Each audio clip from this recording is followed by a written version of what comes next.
Après chaque naufrage d'embarcation de migrants dans la Manche, une enquête judiciaire est ouverte.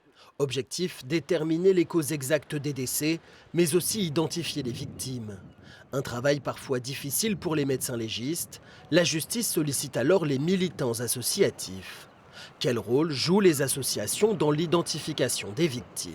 Ce sont vraiment elles qui sont, au contact, quotidien des campements et qui, lors de leurs maraudes, lors de leurs interventions, sont parfois, rencontrent, des personnes exilées qui peuvent leur raconter qu'elles cherchent un ami qui a tenté le passage. Dans d'autres cas, ça implique, beaucoup plus, de critères. La justice demande par exemple, un test ADN, ou d'autres formalités et ce qui fait que, sur le littoral à Calais, la procédure d'identification, des fois, peut durer des semaines, voire des mois, quoi. Se pose ensuite la question des funérailles, et notamment de leur financement. Comment sont-elles organisées? L'État n'assume pas cette charge et donc souvent les associations doivent faire appel à la générosité du public.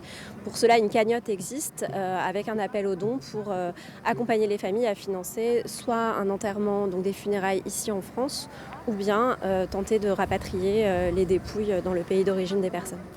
Tu vois Dans là, le cas où les celle-là, victimes là. sont inhumées en France, où sont donc enterrés les exilés?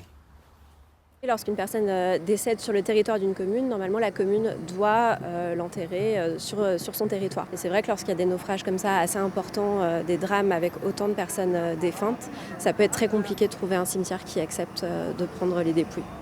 La plupart des migrants décédés ces dernières années à la frontière franco-britannique reposent au cimetière de Calais, Boulogne-sur-Mer ou Téteguer.